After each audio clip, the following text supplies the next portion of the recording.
je m'investirai et j'investirai. Tant que les hommes n'aimeront pas les femmes dont Christ a aimé et dirigé l'Église, je m'investirai et j'investirai. Tant que les femmes ne seront pas soumises à leur mari, comme Sarah l'était à Abraham au point de l'appeler Seigneur, je m'investirai et j'investirai.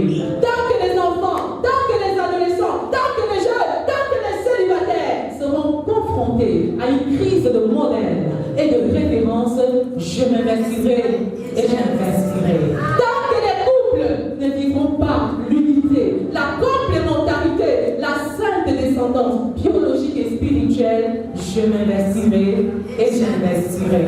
Tant que les familles n'auront pas pour socle une fondation d'amour inconditionnel, un hôtel de prière rempli de la puissance du Saint-Esprit, les enfants régénérés, l'unité et les finances consacrées à Dieu, je m'investirai et j'investirai. Tant que la lumière de Christ ne brillera pas sur les familles, l'éducation, la religion, l'art, la politique, l'économie et les médias, je m'investirai et j'investirai. Tant que, point de suspension, je m'investirai et j'investirai. On ne naît pas chrétien d'impact, on le devient. Et si tu ne deviens pas un chrétien d'impact dans le monde, tu seras un chrétien impacté par le monde. Alléluia. Le chrétien d'impact, c'est celui-là qui annonce l'évangile, comme dans notre texte tout à l'heure. Alors, bien aimés dans le Seigneur, c'est par ces versets de Matthieu 28, 18 à 20 que je vous salue dans le nom de Jésus-Christ. Je sais que c'est un jour difficile, mais c'est un jour de gloire. C'est un dimanche de victoire. C'est un dimanche d'élévation. Et tu vas entrer dans ta destinée au nom de Jésus. À l'issue de la lecture des deux textes, nous pouvons retenir que le thème principal qui ressort est bel et bien l'évangélisation.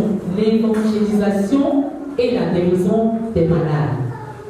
L'apôtre Paul nous démontre que l'annonce de l'évangile n'est pas une option, mais une obligation. Une fois que je deviens chrétien, évangéliser n'est pas une option, mais une obligation, un devoir, une responsabilité qui est propre à moi. L'évangile donc n'est pas une option pour les enfants de Dieu.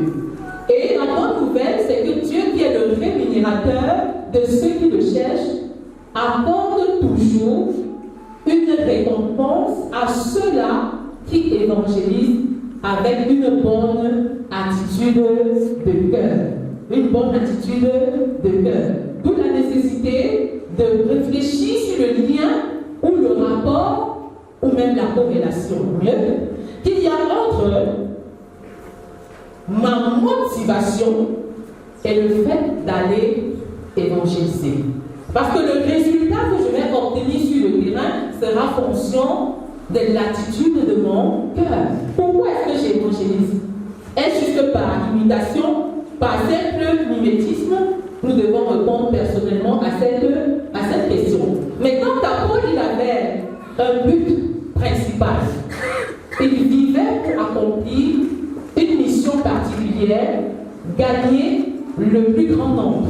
Le plus important n'est pas d'évangéliser, mais c'est d'évangéliser le plus grand nombre de personnes, d'atteindre le maximum de personnes.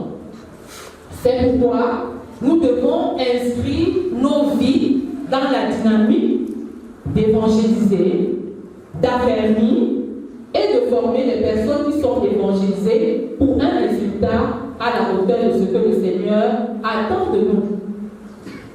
Nous voyons donc que Paul est très méthodique dans ce travail. Il est juif avec les juifs et il est faible avec les faibles.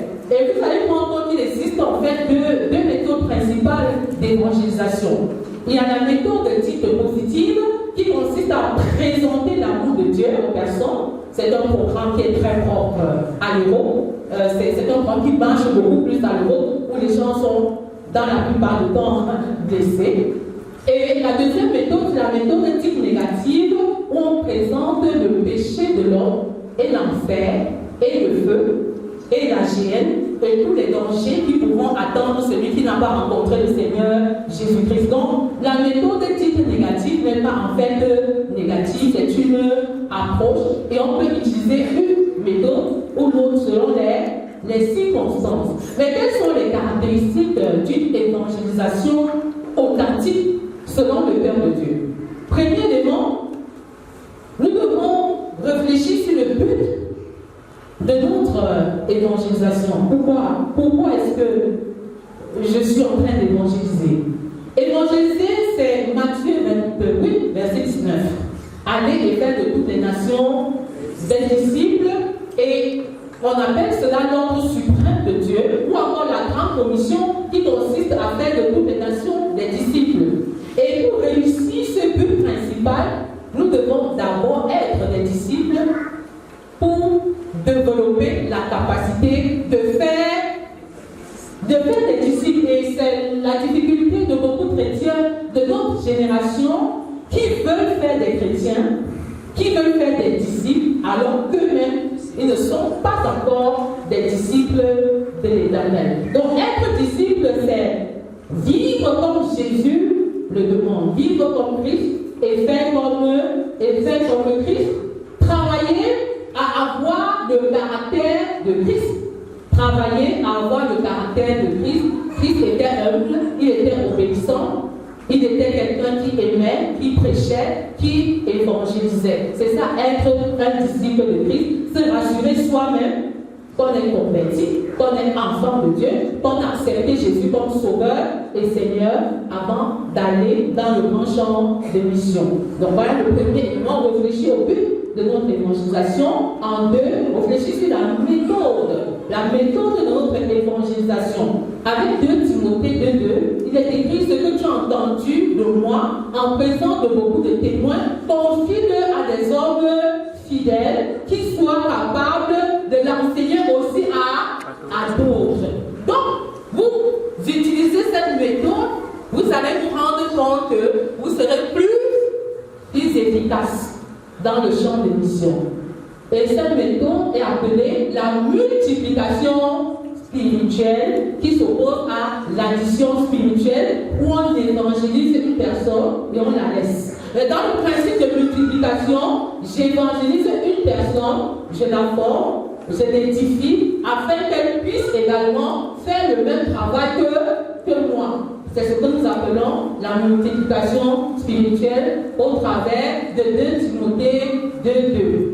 Donc Paul est le principal disciple, il forme Timothée, Timothée forme les hommes fidèles, et les hommes fidèles forment également d'autres personnes. C'est cela qu'on appelle réussir son disciple-là sur 4 générations. Et si vous voulez que les membres de votre famille soient convertis, commencez à parler de Jésus à d'autres personnes. Crois au Seigneur Jésus et tu seras sauvé, toi et ta famille. Et j'aime bien l'engagement de Josué qui dit: moi et ma maison, nous servirons l'Éternel. En bon français, on aurait pu dire: ma maison et moi, nous servirons l'Éternel. Mais il a changé l'ordre des choses parce que l'évangélisation pour lui est d'avoir une responsabilité personnelle. Moi et ma maison, nous servirons l'Éternel. Donc Dieu veut que toutes les familles de la terre soient sauvées.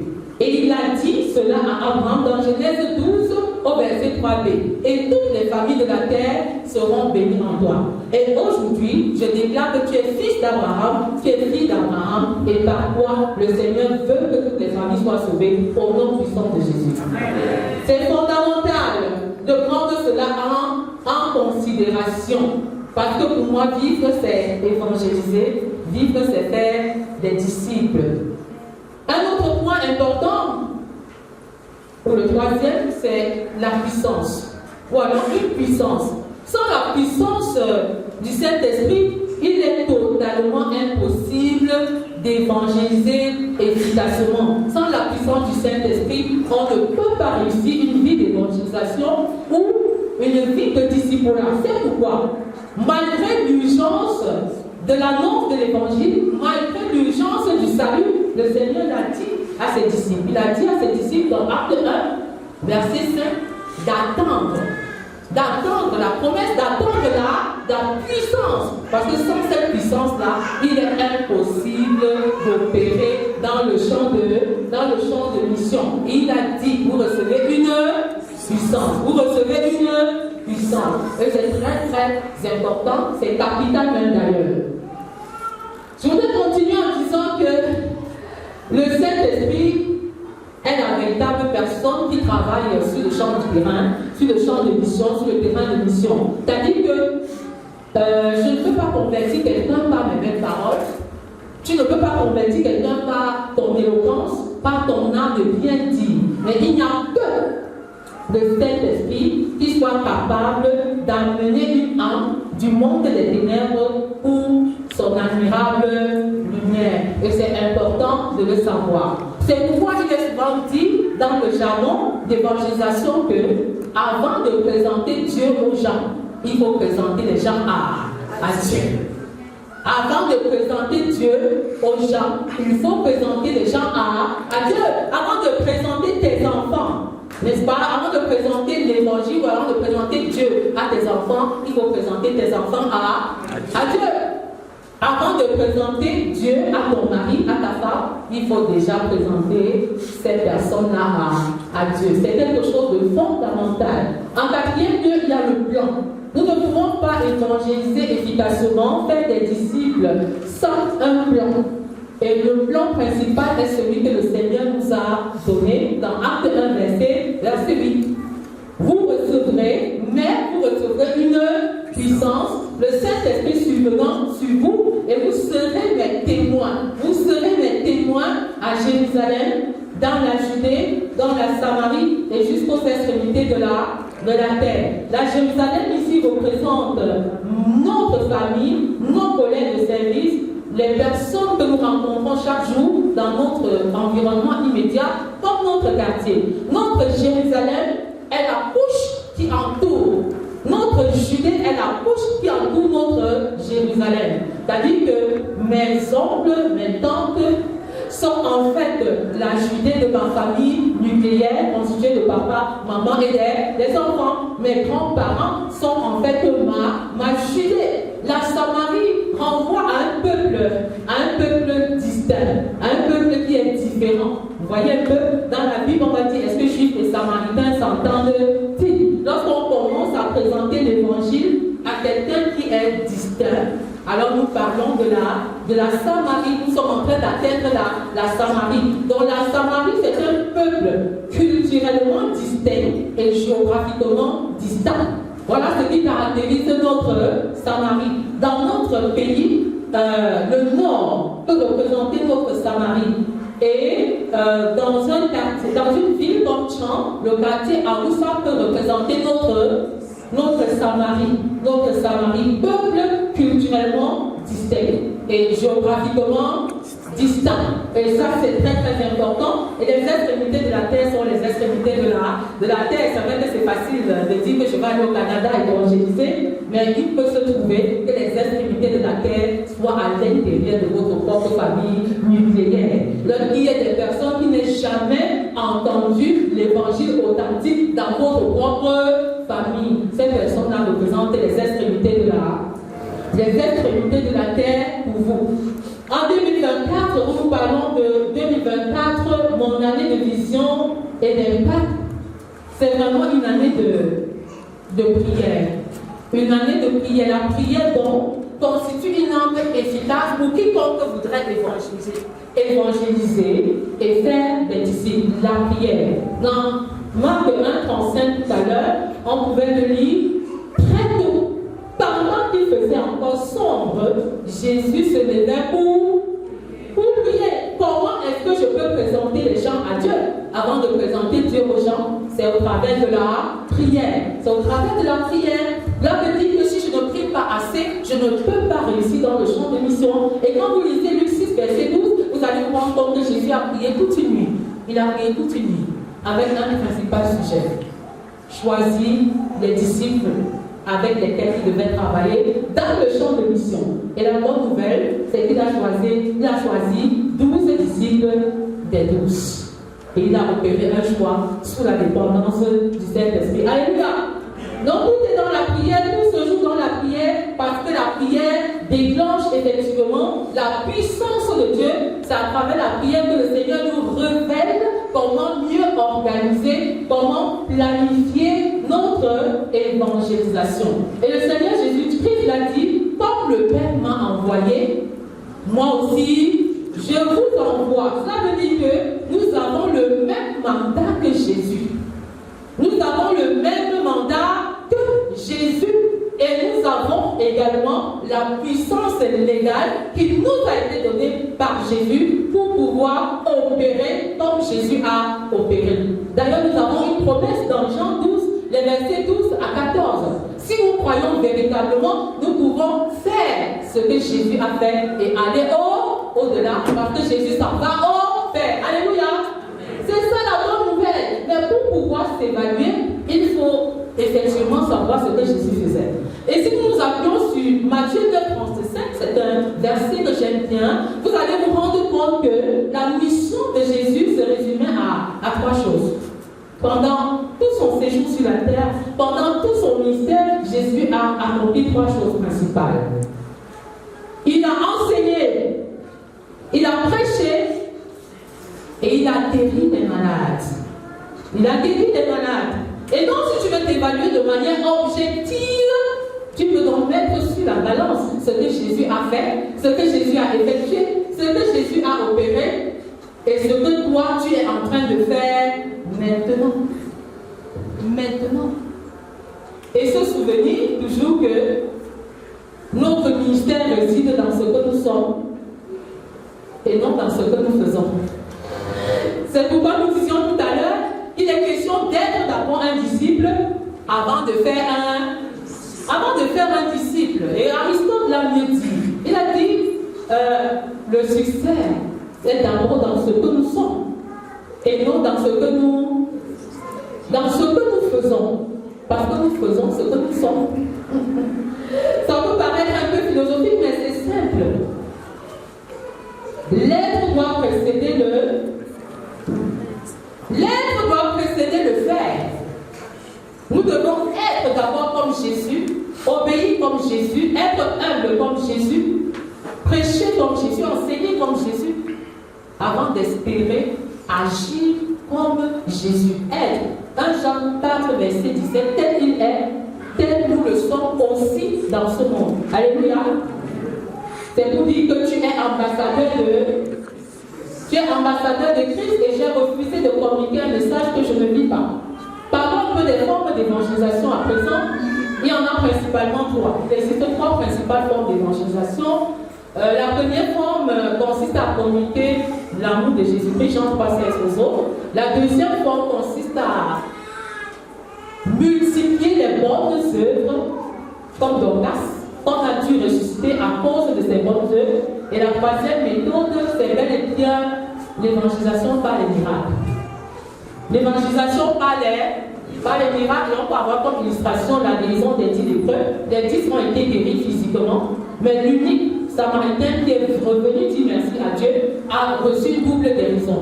Il a guéri physiquement, mais il a aussi reçu sa guérison spirituelle. Alléluia. Donc, il est possible qu'on prie pour quelqu'un, on prie pour des personnes et elles guérissent, et c'est par la suite qu'on leur présente effectivement la parole de l'évangile. C'est une forme d'évangélisation. Et dans notre texte, comme je le disais, le Seigneur Jésus-Christ a bel et bien guéri la belle-mère de Pierre qui souffrait de la fièvre. Et juste après sa guérison, elle s'est levée et elle a commencé à servir. Et je confesse que tu ne rentreras pas ce jour sans ta guérison au nom de Jésus. Je ne sais pas si tu le crois, mais tu ne rentreras pas tel que tu es venu, quel que soit le mal qui réside en toi maintenant. Je confesse que tu ne le seras plus par le nom de Jésus. Et je voudrais réitérer ce texte de Marc 16, verset 17, qui dit: voici les miracles qui accompagneront ceux qui auront cru. En mon nom, ils chasseront les démons. Et je confesse que même si tu es possédé maintenant par le nom de Jésus. Je commande à ce démon de libérer ton corps au nom de Jésus. Ils déposeront les mains aux malades et les malades seront guéris. Et j'admire encore particulièrement ce texte de Matthieu 10, parce que Matthieu 10, le verset 5 à 8, où il est écrit: allez, prêchez et dites, le royaume des cieux est proche. Guérissez les malades, ressuscitez les morts, purifiez les lépreux et chassez les démons. Amen. Que cette parole s'accomplisse en ce jour. Je confesse donc le nom de Jésus guérit. Au nom de Jésus, nous recevons notre guérison. Et quand nous disons au nom de Jésus, c'est que nous respectons la nature, le caractère de Christ, et nous restons surtout dans sa parole et dans sa volonté. Donc je me tiens sur cette parole. Et je déclare que chacun de nous, enfants de Dieu, est le représentant de Christ, est l'ambassadeur de Christ, et a cette capacité de guérir les malades. Et Luc 10, verset 19 dit que tu as le pouvoir, en tant qu'enfant de Dieu, de marcher sur les serpents, les scorpions, et même sur toute la puissance de l'ennemi, et en retour, rien ne pourra te nuire. C'est une promesse et il faut s'en approprier. Quelques vérités essentielles à vivre, ou mieux à expérimenter, quelques vérités essentielles. La première vérité, c'est que Dieu n'est pas l'auteur de la maladie. Et Dieu ne veut pas que tu ailles dans le champ de mission, dans le champ d'évangélisation, étant malade. C'est une vérité, il n'est pas l'auteur de la maladie. C'est le diable qui est l'auteur de la maladie. Le diable et ses agents, le diable et ses démons sont en fait l'auteur de la maladie. Et nous pouvons prendre l'exemple de Job. C'est-à-dire que le diable parcourt la terre, il se rend compte que Job est vraiment très très riche, il sait l'Éternel, et puis il va échanger avec Dieu. Vous voyez l'accusateur, il va échanger avec Dieu et lui dit, mais si tu lui enlèves tout c'est bien, il ne pourra plus te servir. Et Dieu lui répond, moi je connais Job, il est intègre, c'est mon serviteur, c'est mon fils. Tu peux lui enlever tout ce que tu veux, mais ne lui ôte pas là. Cela veut dire que le diable est celui-là qui crée les maladies. C'est le diable qui rend malade. Pardon. C'est vrai que si nous ne respectons pas aussi les règles d'hygiène, nous pouvons également tomber. Imaginez que vous mangez beaucoup de fruits sans les laver, beaucoup de légumes sans les laver. Qu'est-ce qui va se passer? Qu'est-ce qui va se passer? Vous allez souffrir d'une indigestion, ça c'est sûr. Mais dans le fond, le diable et ses démons sont ceux-là qui sont l'auteur de la maladie. Et maintenant, en deuxième vérité, en tant qu'enfant de Dieu, la guérison divine est mon héritage. La guérison divine est mon droit. C'est-à-dire que si je suis enfant de Dieu, je peux dire que Seigneur, donne-moi la guérison. Parce que je sais qu'avec Ésaïe 53, il est écrit par les meurtrissures de Christ, je suis guéri. Je ne te demande pas la guérison parce que je mérite la guérison, mais je te demande la guérison parce que la mort de Christ à la croix me donne cette guérison, m'ouvre les portes à cette guérison. Mais j'ai besoin de demander pour pouvoir m'approprier. Bien que ce soit mon héritage, si votre père meurt et laisse des millions en banque, est-ce que la banque vous cherchera pour vous donner votre argent? Est-ce que la banque vous cherchera pour vous donner votre argent? Il faudra bien démontrer déjà que votre papa est bel et bien décédé. Par la suite, fournir tous les documents nécessaires et démontrer que vous êtes un ayant droit pour que la banque, en fait, vous donne ce dont vous avez besoin. Il en est de même pour la guérison divine. Il en est de même pour la guérison divine. Elle est disponible pour tous les enfants. Elle est disponible pour tous les enfants de Dieu. La guérison divine est disponible pour tous les enfants de Dieu. Dieu est capable de guérir et de te libérer libéré de toute forme de maladie, qu'elle soit virale, qu'elle soit bactérienne, qu'elle soit même d'origine spirituelle. C'est-à-dire tu vas à l'hôpital, on ne voit pas exactement ce dont tu souffres, mais le Seigneur est capable de t'en délivrer de manière totale et de manière complète. C'est une vérité dont il faut totalement s'en approprier. La guérison divine est encore possible de nos jours. Parce que le Dieu que nous servons n'a pas changé. Il est le même hier, aujourd'hui et éternellement. Le Dieu qui a guéri hier te donne la possibilité en tant qu'enfant de Dieu d'aller prier et surtout guérir les autres malades. Donc la qualification que j'ai pour guérir d'autres malades, c'est le fait que je sois enfant de Dieu. Tu n'as pas besoin d'être pasteur, tu n'as pas besoin d'être apôtre, tu n'as pas besoin d'être évangéliste.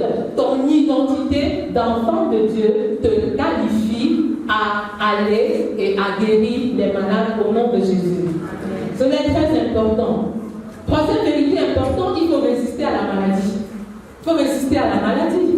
Il y a des moments où la maladie est là, on a prié et on a l'impression qu'elle ne s'en va pas directement, elle ne s'en va pas de manière instantanée. Il faut résister à la maladie, il faut même refuser, il faut la refuser. Il faut la refuser. J'ai été malade pendant très longtemps, dans ma tendre enfance, et je souffrais d'une allergie et je ne pouvais pas aller dans un environnement où l'air est un peu simplement pollué. Et donc, mes parents m'avaient amené un peu partout dans les hôpitaux, et on s'était rendu compte que c'était pas efficace. J'avais rencontré beaucoup de dermatologues, mais en vain. On pouvait me donner et tel tomate, et tel ceci, et tel cela. Et j'ai décidé de faire des recherches personnelles pour savoir exactement quelle était la cause de mon allergie, parce que dès que j'arrivais dans un endroit, je pouvais être envahi subitement des boutons sur tout le corps. Alors, dans ma recherche, je me suis rendu compte que j'étais allergique à l'air. C'est ce que la science expliquait. Que j'étais allergique à... Et cette découverte m'a bouleversée et m'a amené à prendre une décision drastique. Et si Dieu m'a créé, comment puis-je être donc allergique à l'air? Puisque moi, je ne peux pas vivre sans vivre, sans respirer. Je serais asphyxiée. Vous voyez un peu? Et s'il faut à tout moment vérifier l'état de l'air où je m'en vais, ce sera très bon. Ce sera très très compliqué. C'est là où j'ai commencé à comprendre que les médecins n'ont pas pu me soigner, les dermatologues.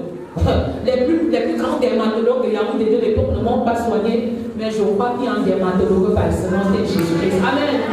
J'ai commencé juste à changer mon système de pensée vis-à-vis de la maladie, parce qu'à un certain moment, on m'avait déjà dit qu'on devait me vider de mon sang. Et on devait me vider de tout mon sang et remettre à nouveau ça.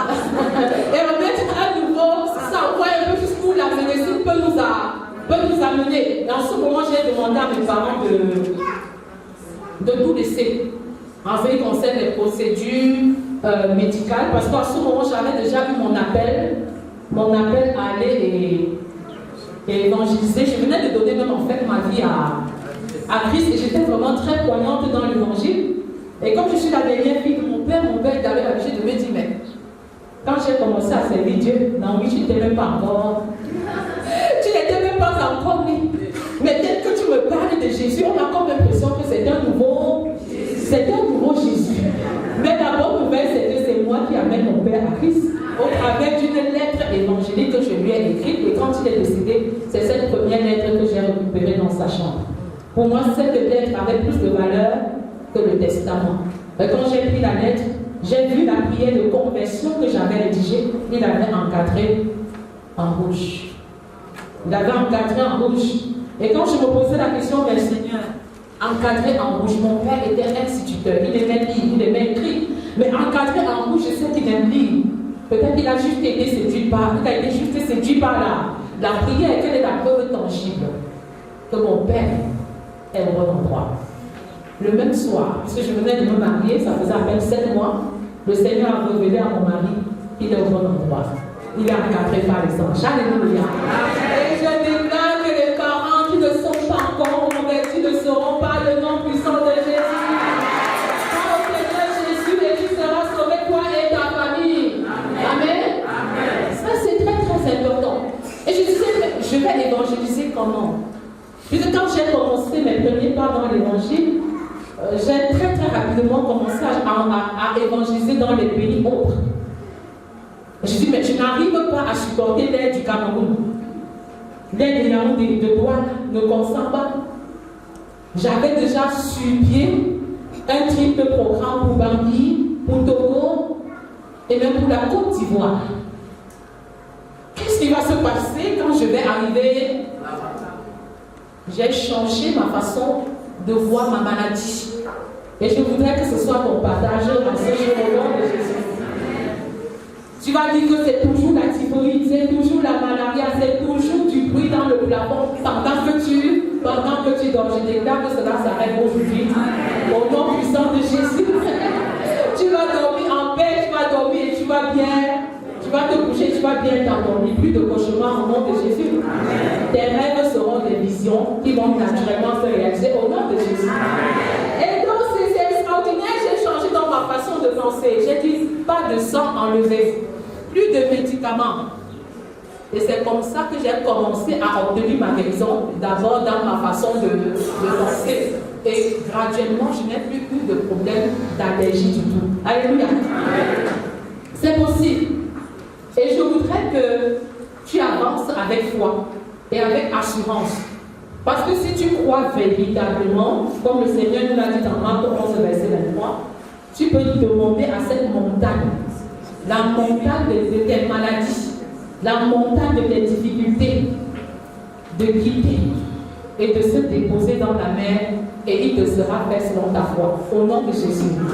C'est possible. Mais il faut payer le prix. Il faut payer le prix de mourir en soi. Pour mourir en soi véritablement, il faut payer un prix.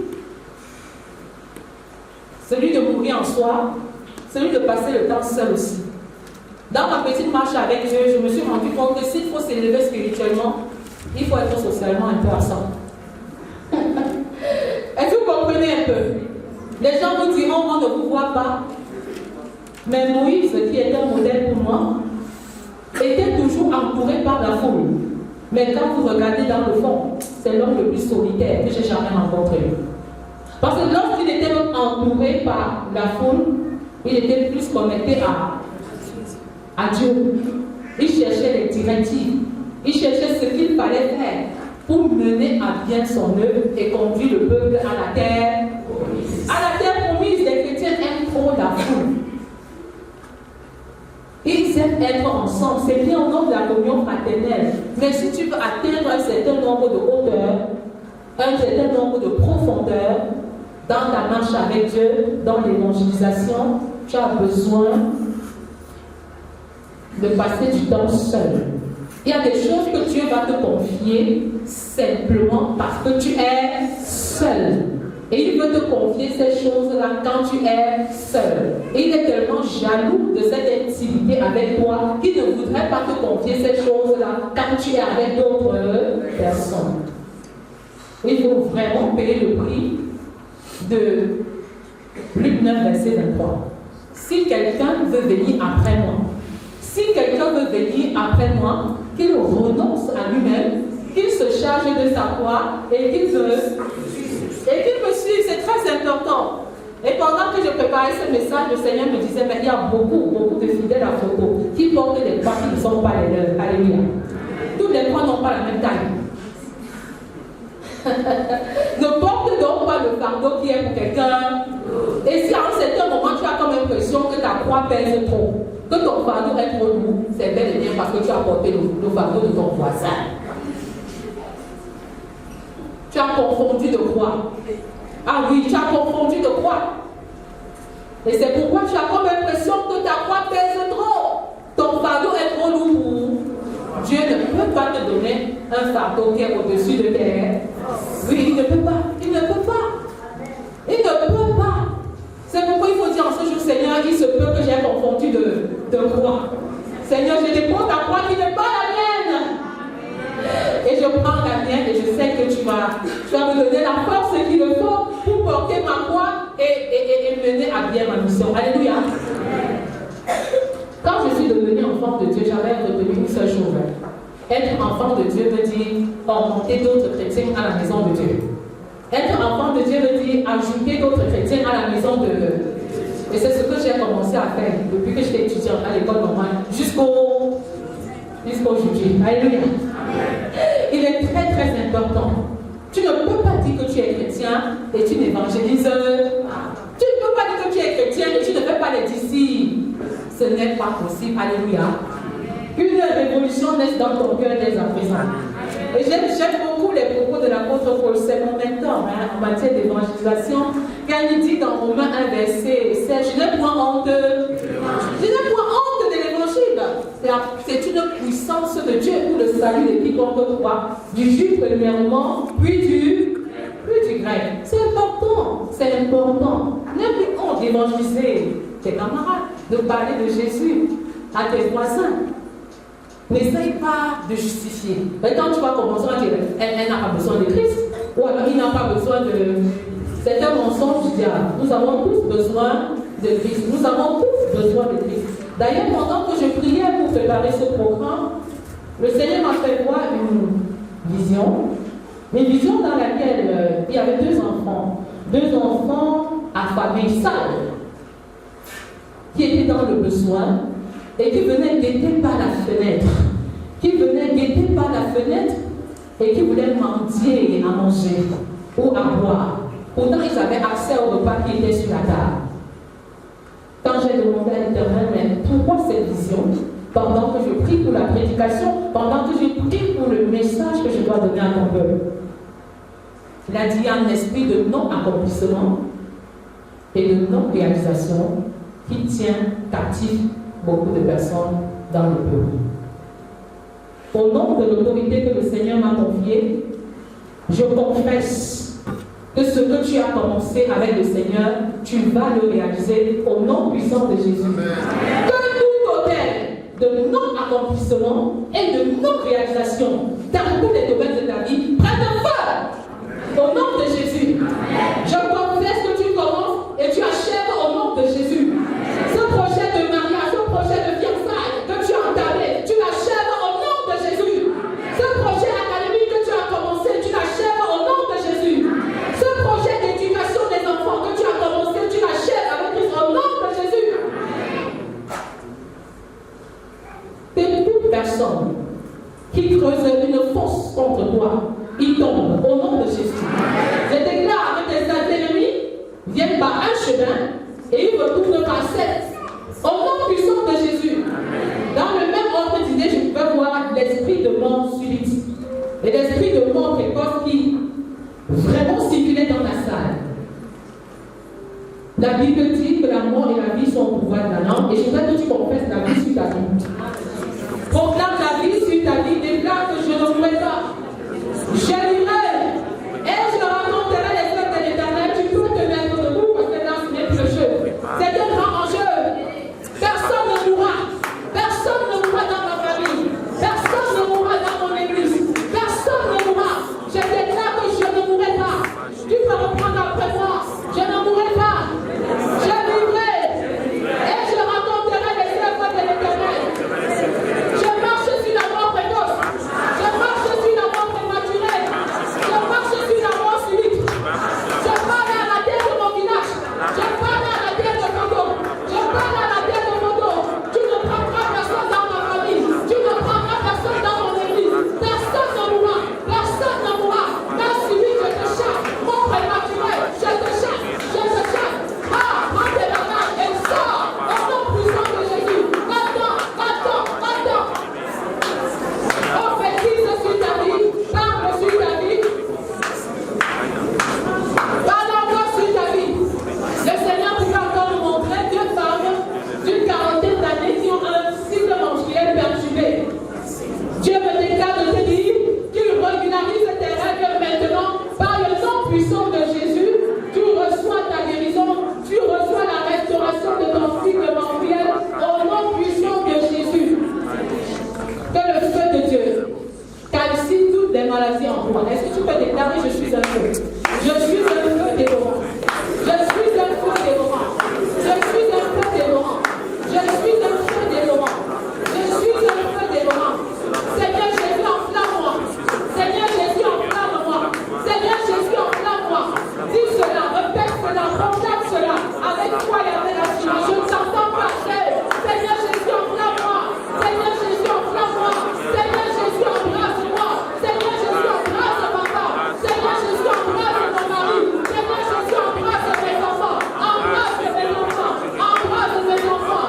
Calcine par le feu. Toute maladie en eux. Calcine par le feu. Toute maladie en eux. Calcine par le feu. Toute maladie en eux. Le feu du Saint-Esprit. Calcine toute maladie, toute maladie, toute maladie. Tu sais le nom de la maladie. Tu sais le nom de la maladie. Proclame que ton corps n'est pas le temple de la maladie. Ton corps n'est pas le temple de la maladie. Que le feu calcine toutes sortes de maladies.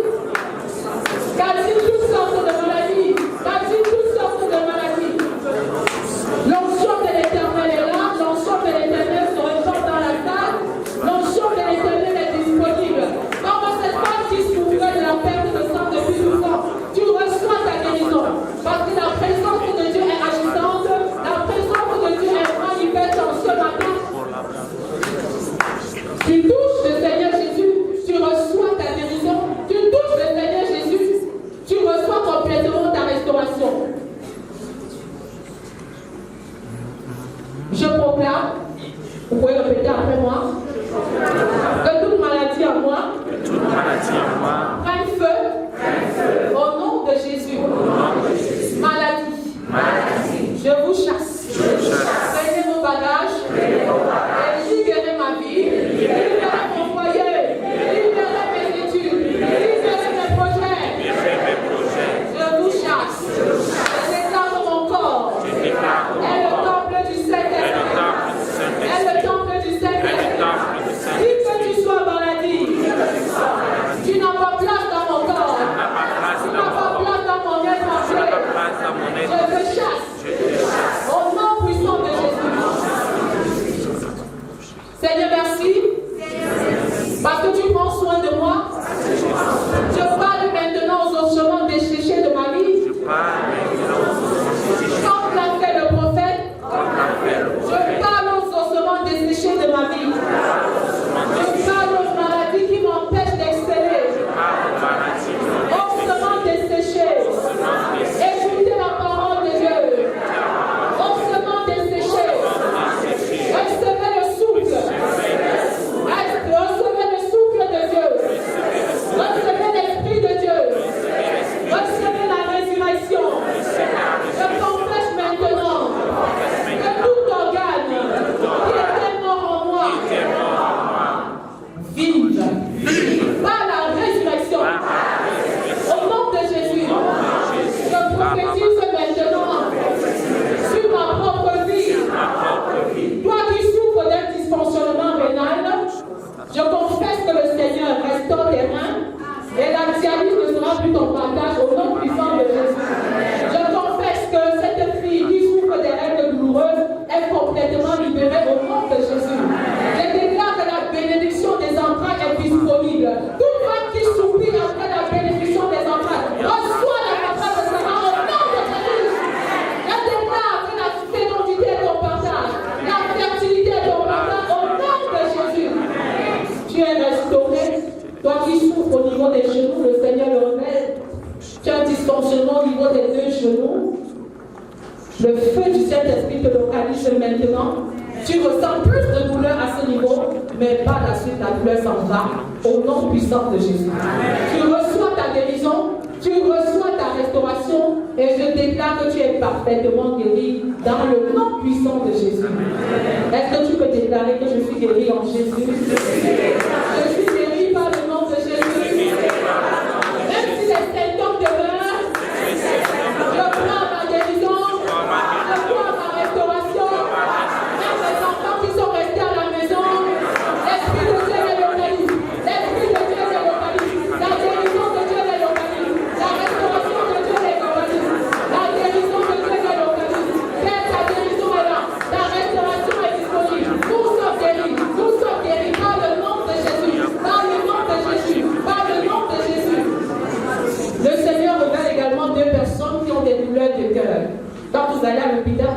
cœur qui fait mal. Mais le Seigneur révèle que c'est de l'amertume. Ce n'est pas un mal qui a pour origine, comment je dis, son origine n'est pas physique et biologique. Donc, quels que soient les médicaments que tu vas prendre, tu n'auras pas la guérison biologique, mais tout se passe au niveau de la restauration de ton cœur. Est-ce que tu peux ôter toute l'amertume de ton cœur maintenant? Est-ce que tu peux dire que Père, je refuse toute forme d'amertume, toute forme de colère, toute forme d'intimidation envers mes détracteurs, envers mes ennemis, envers mon époux, mon épouse, mes enfants, que toute amertume dans mon cœur maintenant soit enlevée. Et je reçois la restauration de mon cœur. Je reçois la guérison de mon cœur. Car Christ est mort pour ceux qui ont le cœur brisé. Je reçois la guérison totale. Je reçois la restauration totale. Ce qui était brisé est restauré maintenant. Ce qui était mort reprend vie. Les projets qui n'avaient pas marché vont dorénavant fonctionner parce que le Seigneur t'établit dans ton plan. Il t'établit dans ta destinée. C'est une saison nouvelle. C'est un jour de gloire. Et tu reçois ta bénédiction. Tu reçois ta faveur. Et le Seigneur te bénit. Et tu iras de grâce en grâce et de gloire en gloire. Au nom puissant de Jésus. Amen. Est-ce que nous pouvons rendre grâce à Dieu pour ces moments que nous avons passés ensemble? Dis merci encore à Dieu. Dis merci à Dieu, dis merci à Dieu pour mon équipement. Tu m'as parlé, parle personnellement à l'Éternel. Tu n'as pas besoin de dire ce que moi je dis, mais dis merci à Dieu pour ces moments passés dans sa présence. Dis à l'Éternel que tu ne veux pas vivre une vie chrétienne sans porter du fruit. Avec Jean 15, verset 15, ce n'est pas vous qui m'avez choisi, c'est moi qui vous ai choisi et je vous ai établi afin que vous alliez et que vous portiez du fruit. Dis à l'Éternel, je veux porter du fruit dans ta prière. 2024, mon année de vision et d'impact. Je veux avoir de l'impact dans ma vie de prière. Je veux avoir de l'impact dans ma vie d'évangélisation. Je veux avoir de l'impact dans ma vie de discipulat. Et tu as besoin de t'examiner. Si tu n'as pas encore donné ta vie à Jésus, c'est le moment de dire Père, Père, Père, je renonce à mon ancienne vie, je renonce à mon péché, je renonce à mon négligence, je renonce à mon ancienne vie. Et je me donne totalement à toi. Je te donne mon cœur, même en main absolue. Sois le sauveur et le Seigneur de ma vie. Je repars sur une nouvelle base en cette année et je veux expérimenter quelque chose d'extraordinaire avec toi. Quelque chose d'extraordinaire avec toi. Je te dis merci parce que tu m'as visité en ce jour. Tu m'as guéri, tu as guéri mon époux, tu as guéri mes enfants. Et je peux dire avec assurance que moi et ma maison, nous servirons l'Éternel. Moi et mon époux, nous servirons l'Éternel. Moi et mes enfants, nous servirons l'Éternel. Je suis devenu un instrument, un catalyseur de réveil. Un catalyseur de réveil dans ma propre vie, dans mon foyer, dans ma famille et partout où tu m'envoies. Père, me voici. Est-ce que tu peux lever les mains et recevoir cette grâce de Dieu et prendre sur nous cet engagement dans le Seigneur Jésus par terre. Il a dit, mais vous recevez une puissance. Vous recevez cette puissance maintenant. Vous recevez cette onction maintenant. Tu as l'équipement qu'il faut. Vous recevez cette puissance. Vous recevez cette puissance. Les mains en l'air, mais le défi du cœur. Vous recevez cette puissance, le Saint-Esprit survenant sur vous, et vous serez mes témoins à Jérusalem, dans toute la Judée, dans la Samarie et jusqu'aux extrémités de la terre. Vous recevez la santé, vous recevez la guérison, vous recevez la puissance, vous recevez l'équipement, vous recevez un manteau nouveau. Allez et prêchez l'évangile, chassez les démons, purifiez les lépreux et ressuscitez les morts. Au nom puissant de Jésus. Amen. Amen.